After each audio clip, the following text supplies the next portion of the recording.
We laugh. We cry. We learn.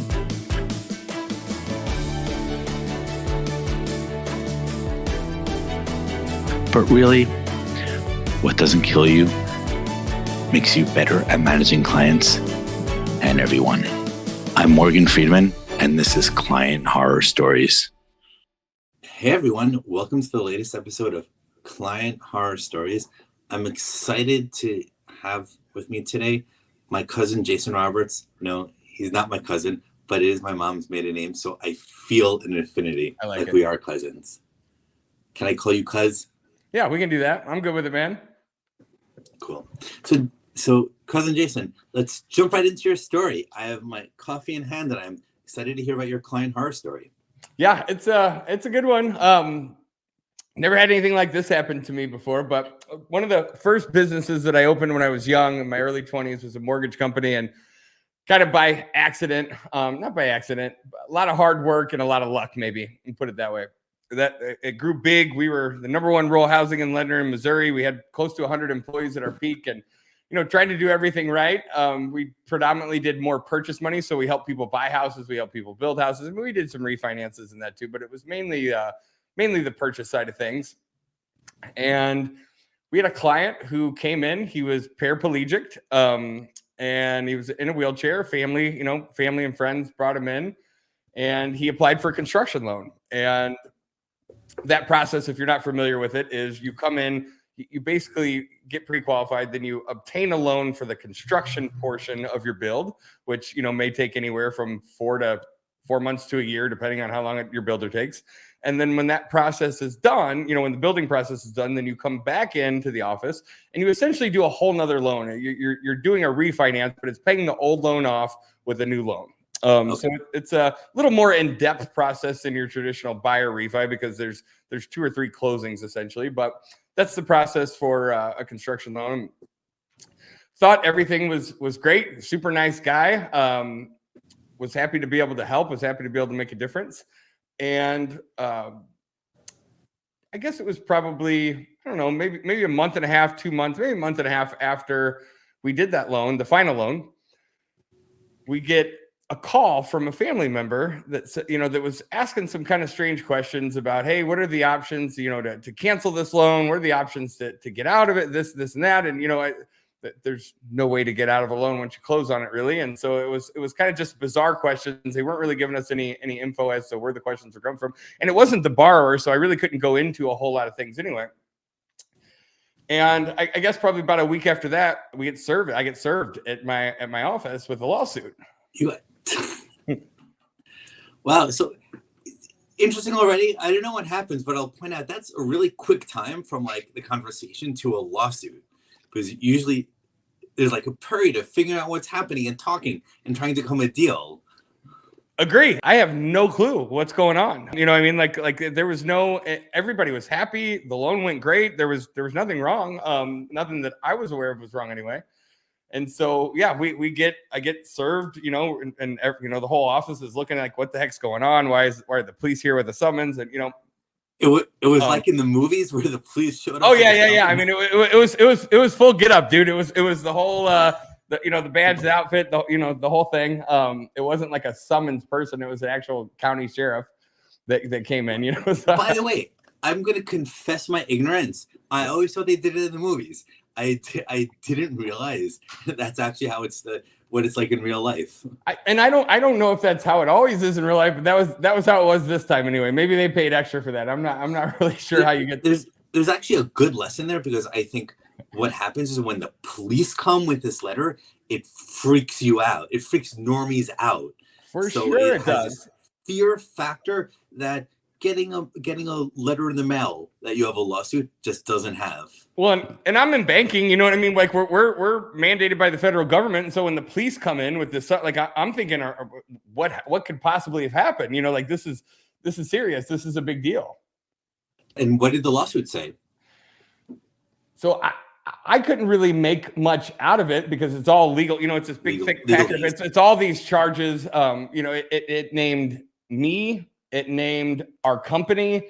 It named the title company. It named the realtor. I mean, so they're suing everybody involved in this transaction, and it's basically alleging fraud. And so I don't.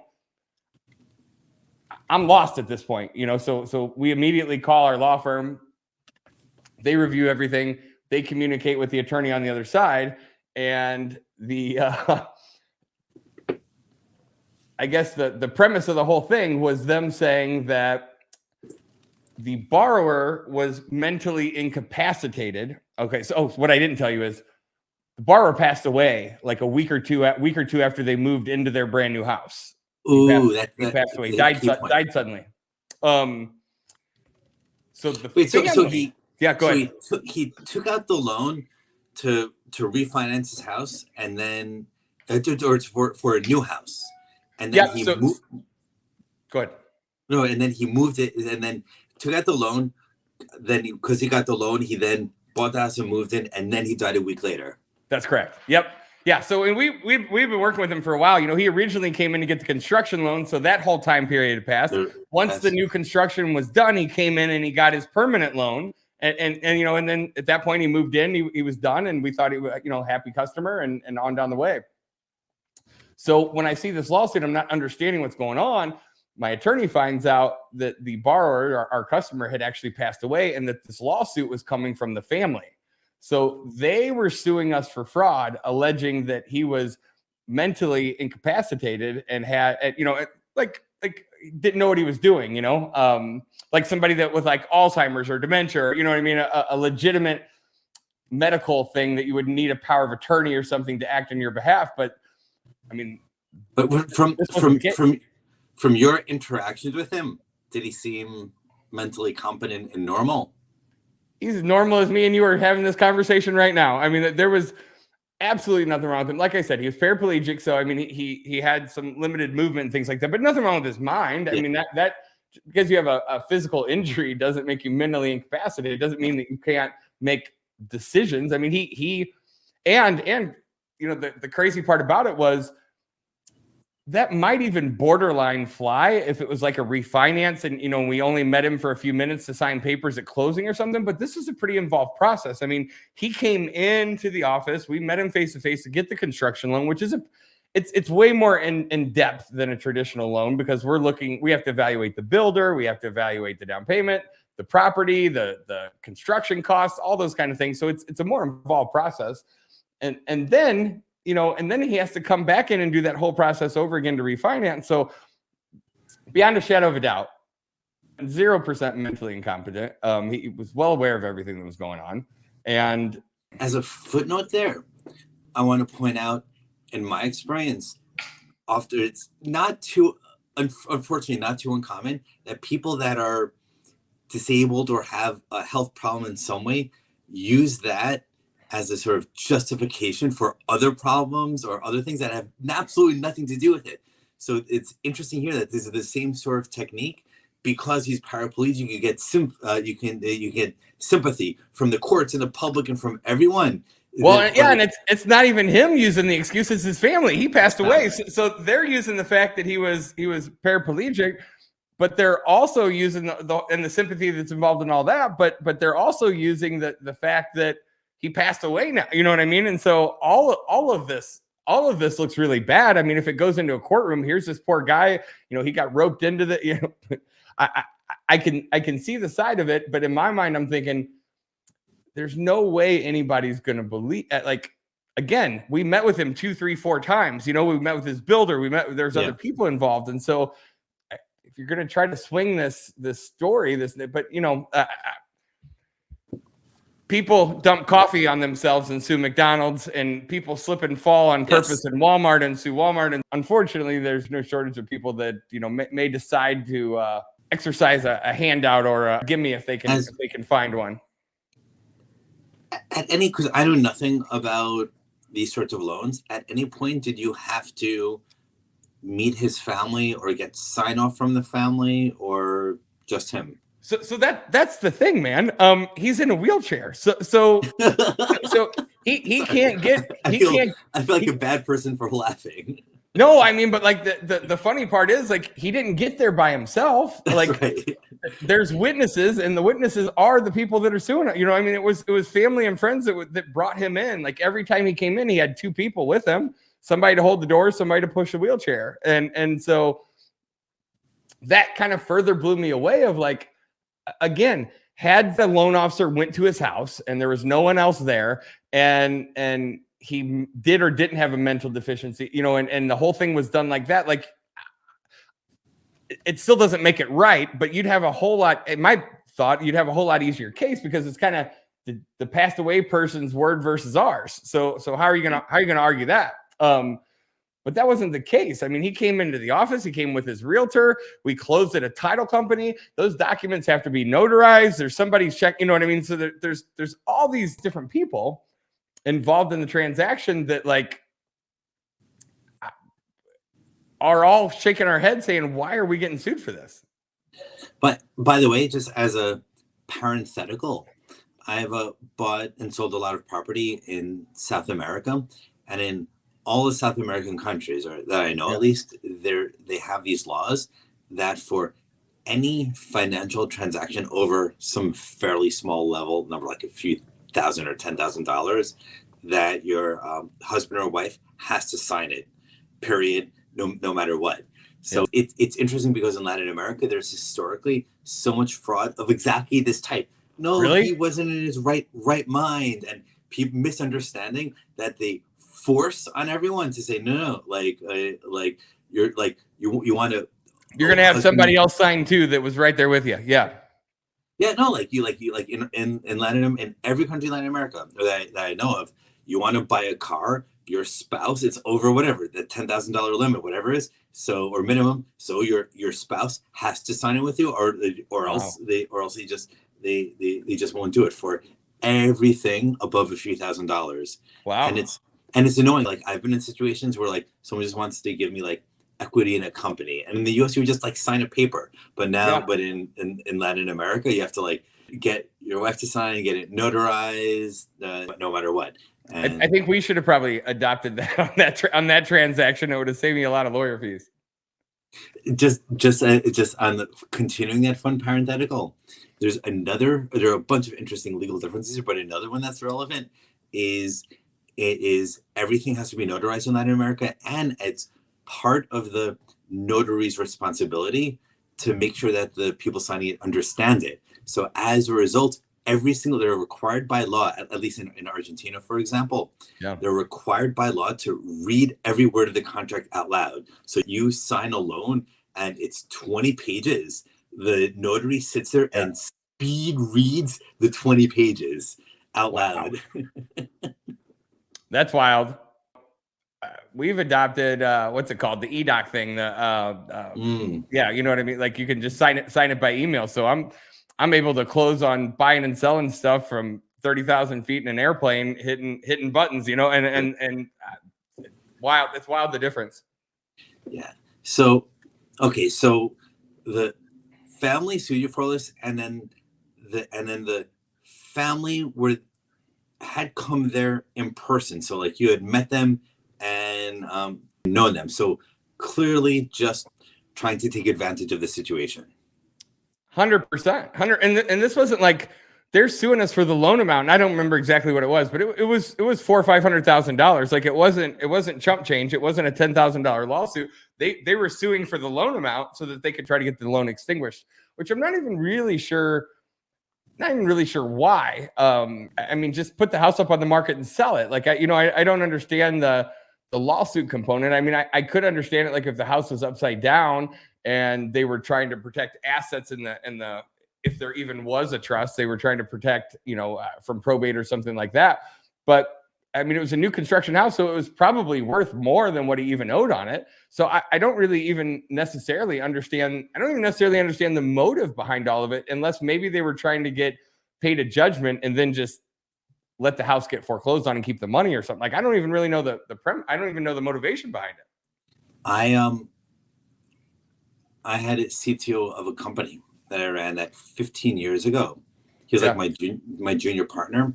He was in a car crash and he died. and his wife and 2 kids were in the car. The wife was like in a coma for 2 months. The kids luckily were not injured, but right after the death, it was, by the way, it was the most tragic situation I've been involved with in my life. He was also a personal friend, and we'd worked together for years. Sorry, man. But when the wife was in the coma, like the wife's sisters and mother all ganged up and sued me for multi-million dollars. And I knew the wife very well, really, really good people. So it's not that they were like trying to get money from me. They were just really, really desperate. Dude, I mean, strange things like this happen. So not to sidebar this, but along that same line, I had a longtime friend who came to work at that same company. She originally worked at a collection agency. She came to the mortgage company, and she was just kind of she brought that collection agency vibe with her to the mortgage business, which you can't talk to somebody who needs to turn in their pay stubs in the same way that you talk to somebody that hasn't paid their Discover card bill in 6 months, right? Like, I mean, it's not going to. These are customers. It's a different thing. So anyway, it didn't work out, and she left amicably, no argument, no fuss. You know what I mean? Like, we were friends, and she's like, you know what, this just isn't for me. It was a mutual decision for her to leave. And a week after that, she went to the emergency room because she's having stomach pains, and they found like a football-sized tumor in her stomach, huge, like enormous. And she didn't opt in for Cobra. Like, when you terminate somebody and they leave, their insurance ends, and then Cobra picks up. But she opted against the Cobra. You know, she didn't take the Cobra, which sucks. Like, you know, I mean, I want to help. Like, I didn't know any of this was going on. Same situation, man. I get sued with this several $100,000 lawsuit. And, you know, sued everybody involved, insurance company, us, everything else. And for a while, like, I took it super personal. But I think in that story, and like your friend's story, I think they go to an attorney and they say, what do we do? And the attorney says, sue everybody. That's what you do. You sue everybody, and everybody's going to settle for 50 grand, $100,000, and you're going to have a little bit of money. Like, the wife's family had zero money. Like, my employee maintained the entire extended family. So they're like, they were like literally desperate for food on the table. Yeah. So, now back to your story. So these desperate people, scared, the provider just died, and they're freaking out. So they serve you with this lawsuit. You show it to your lawyer. Your lawyer explains to you what's up, and what does he say to do? He says to settle. I think that's what most attorneys advise to do. And so, you know, he's saying, let's make them a settlement. Like, you're in the right here. You didn't do anything wrong, but it doesn't really matter right or wrong in court. I don't think most of the time. I think what matters is like how it looks, and, you know, and how a jury could potentially interpret it. And I, you know, and the average juror, I don't know that they're making decisions based on what they think is right by the law. I think emotions play into it, right? I mean, like they're of course they're going to feel sorry for the family for the loss of a loved one. They're going to feel sorry that he lived his life as a paraplegic. They're going to feel sorry for all this stuff, and then here we are, the bad bank that took advantage of him. And so, you know, the attorney is sharing all this, like, you're 100% in the right, but this could drag out in court for 2 years. The jury could rule against you, could end up owing the whole thing. They also know that they're lying, so they're probably willing to take a settlement because it's a risk on their part a little bit too. Right. That is interesting because they're lying on purpose. Therefore, they know that it's not like a sure shot. So them knowing that they're lying gives them the wrong incentives. It teaches them that you can lie and you can make a few $10,000. It's exactly right. I mean, it's like, you know, having children and letting them do bad stuff and rewarding the behavior. I mean, you're going to subconsciously teach them that this equals this, right? And that's exactly right. And I have like internal conflict with that, you know? So there's actually an interesting concept in economics that economists talk about as what happens is in most deals, the way people think about it is they think about it just in terms of the money. You pay this much, you get this much. But what happens is, and every agreement even beyond the money transaction cost in a non-financial sense, even beyond the money, there's the transaction cost, how much time, how much distraction, how much emotions you have to go through. So even if you are in the right and you can fight it, what's the transaction cost to you? Hours and hours and emotions and anger and frustration. Yeah, I mean that's the biggest cost more than anything, is going to bed at night worrying about, am I going to get a $500,000 judgment against me? Going to bed at night, I mean, just the state change of like feeling like you've been taken advantage of, feeling like somebody's lying against you, and you know, we had a really good reputation in our community. Like that's in question now because we took advantage of some old man that didn't, you know, that wasn't mentally aware, like the whole, like the cost of all that. And then, like you said, having to think about it, watching the lawyer bills rack up, depositions in court, and, you know, 2 years and a half of going back and forth. Like at some point, you're right. Like from just a straight up business perspective, maybe it is better to just write a check and be done. Yeah, I agree. So you ended up settling, wrote a check, and then end of story. No, but that's what I said would probably be the smarter business decision. But I was I didn't necessarily do the smarter business decision. So what did you do? I just had this internal conflict with, we did not do this. We did not do it. And so here's where it got crazy. So now they move into deposition world, right? And so they're deposing everybody, and the party that sued us is saying that saying that they never came. They were like we did the loan transaction with him alone. Like he came in by himself. So they're alleging that he was mentally incompetent and we interacted with him alone. And so, and you know what I mean? Like they brought him there, but they're saying that no one brought him there, that he came by himself. And so none of that interaction took place, which now then makes it like, if someone believes that, now it just makes it us against the dead person's word. You know what I mean? Like there's no more, but that actually, what I don't understand about them making that argument is, if he's paraplegic, someone needs to physically move him there. Like it's physically impossible for him to come alone. And so they alleged that he had a transportation service that would take him to his doctor's appointments, take him to different places. And so they said, you know, we didn't take him. We don't know who it was. He had a transportation service that took him to doctor's appointments, that took him to the park. And they don't have involvement in transactions or anything. So they would bring him in, they'd go wait in the lobby, and then they would get him when he was ready to go.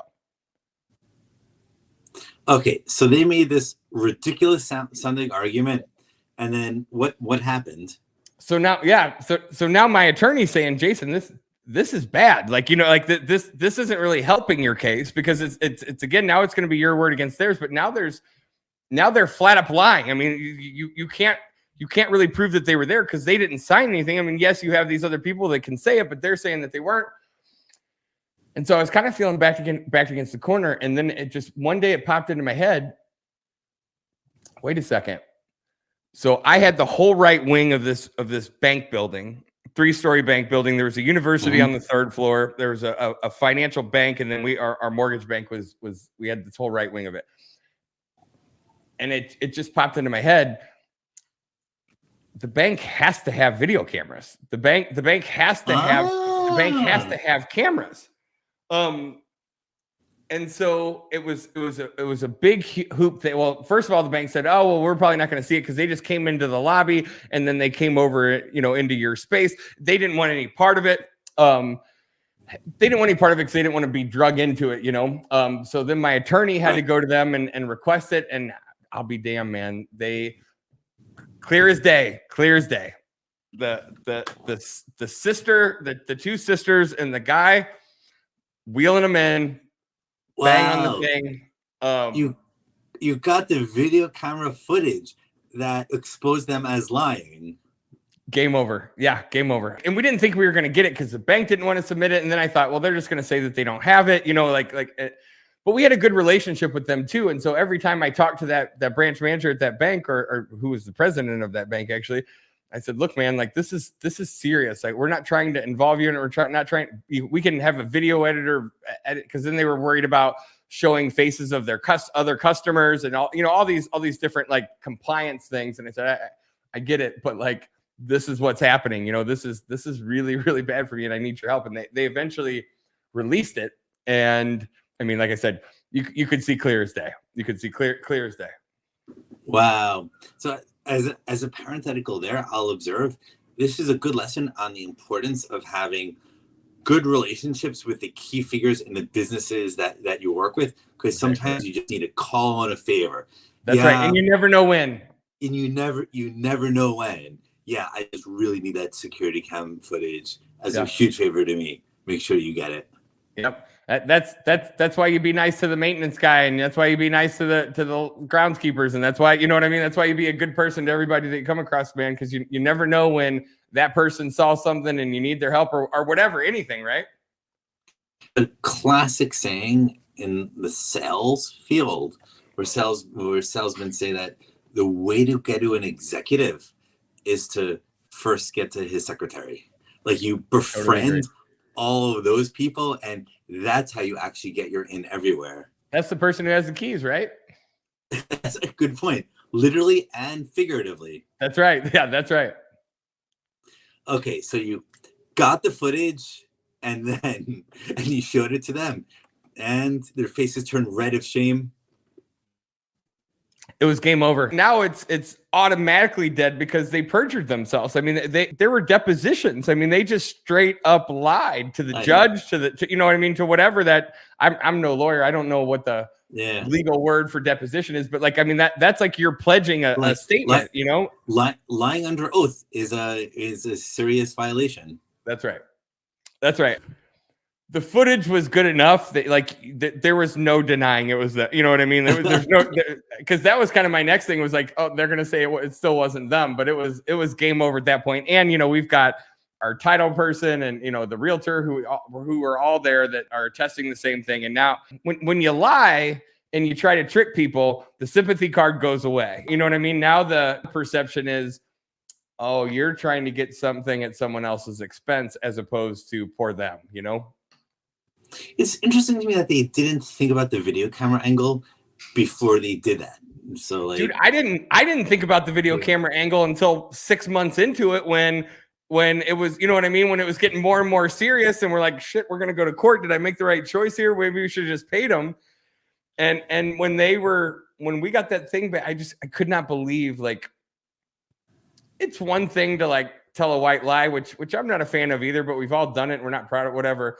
It's another thing to just like fabricate a crazy ass story, like a whole made up movie, of it wasn't just, I said I went to the grocery store and I went to the bar. It was this whole like 6 months made up world and just lied about the whole thing, And often there are ways to achieve the same goal without lying. Like they could have said, yeah, we brought them there. We just didn't go into the conference room because we weren't part of the deal, and like one would have a way to prove or disprove that.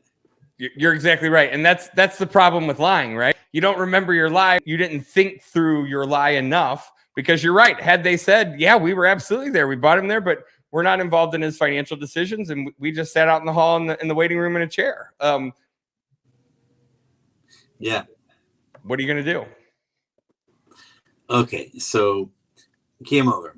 Let's talk about some lessons you learned and things that you changed over this client horror story. Man, I mean, that's the crappy part about a situation like that is, you did do the right things. One thing that I learned is like having cameras, having not necessarily surveillance, but having some sort of backup of just people that are coming out just for your own protection. Like I hate that. I hate to even say, I can't stand thinking that I have to have video surveillance of people coming in, and like, it just sucks. You know what I mean? It's for the 99 out of 100 people that are good. We've got to make a decision out of the one that's bad. But again, So when people can dump coffee on themselves and sue, like, I guess that's just part of the world we live in now. maybe I would interpret that in a different way, which is, I think the lesson here isn't quite the importance of surveillance cameras, but the importance of CYA, covering your ass. And there are lots of different ways to do that. So like we'll take in this case and I'll abstract it out. Yeah. In this case, even if there weren't cameras, if made up examples, if a lot of buildings you need to like sign the name in the room you're going to in order to get in. That, while that's doesn't have the emotional awesomeness of a camera, dude, it's a signature and it matches and so there are different ways to achieve the same without creating a surveillance state. But then on the higher, more abstracted out level is, I think it's CYA is very, very underestimated in every part of business, and I've said over it. It's just documentation on every little thing. One of my favorite pieces of legal advice I ever got is me 15 years ago. I was involved in a major lawsuit, far too many zeros, and I paid this lawyer an hourly fee with far too many zeros also. And one of my favorite pieces of advice that he gave me that I always remember, and I've quoted this to friends in different situations all the time, is you have to approach everything like you're a judge. And how would a judge think about it? Judge would say, there's two sides and you don't trust or know either of them. And you start with the assumption that both sides are good, honest people. What happens is the side just says blah, blah, blah, blah, blah, and you think he's a good, honest person. The other side says blah, blah, blah, blah, blah, and you think that's also a good, honest person. And every single thing turns into he said, she said. A judge has truly no way to choose. When he said, she said, you have no way to decide. But the thing that makes the difference is documentation, CYA. When it's he said, she said, but look at all the emails, look at the sign into the building, look at this, look at this, look at this. Suddenly, tilts the odds in your favor. He said, she said. Yep, for sure. Yeah, for sure. And I mean, that was you bring a good point. And I guess like part of me, you're 100% right. Part of me thought we did enough of that. You know what I mean? Like we had, there's a notary that, like you said, there's a notary at the closing. There's the title agent at the closing. There's the realtor at the closing. There's my loan officer at the closing. You know what I mean? So there was they signed all the, you know what I mean? Like you would think, you're right. CYA, but also know that people can sue people for whatever they want for whatever reason. And they do. People are assholes. And what makes it complex is it's not even the people you deal with. This is like the widow of the person. Right. Yeah, it wasn't even it wasn't the happy customer that was happy as can be that he got his house. It was somebody that wasn't even our client. You're right, that we didn't even deal with.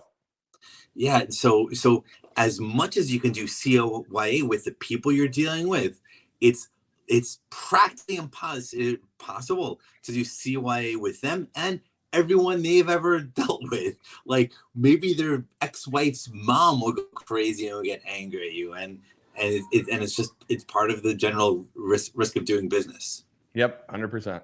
So one broad category of lessons here is CYA, cameras, etc. Another broad lesson is you can protect yourself against assholes, but not their family members. And this is an interesting variation. I always try to get at least one new lesson from every episode of Client Horror Stories. Sure. And one common lesson a lot of people say is don't deal with assholes and identify the assholes. But this one is a new lesson where even if it's a nice guy, I mean, we have a lesson in all of our different companies. It's a simple one. It's difficult in the beginning, difficult in the end. That we have that rule with clients, we have that rule with employees, we have that rule with businesses that we consult for. Anything. If they're difficult in the beginning, they're always difficult in the end. So anytime that you have that too high level in the beginning, just cut it off and be done. It'll save you all kinds of heartache. But you're right. Like this guy was awesome. He was a great client. He was super cool. What we didn't factor in is difficult family members. So something that I usually do before I do business in a serious way with someone, like a business partner, a lot of zeros involved, taking a job or like a very big gig or a job for someone or starting a business together, is I make the point of meeting their spouse if they're married or their partner. And I always frame it as oh, I'd love to meet so and so. And when you're starting a big relationship, it often starts out as friendly. But what's interesting about that is just meeting the spouse for the 90-minute dinner or whatever is. That's good. You can often get a sense of whether the spouse is a bitch or not. And that's very that whole much dynamic, right?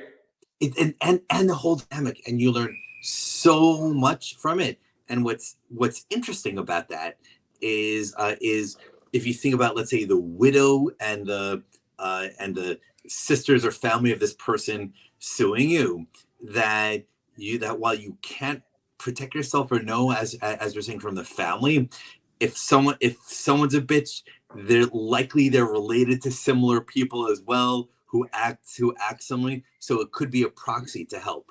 Birds of a feather, yeah, for sure. Oh, I had forgotten about that saying. That's right. Birds of a feather flock together. Yep. Exactly right. Okay, this is great. I achieved the goal of this podcast of a fun conversation with at least one new lesson. So good.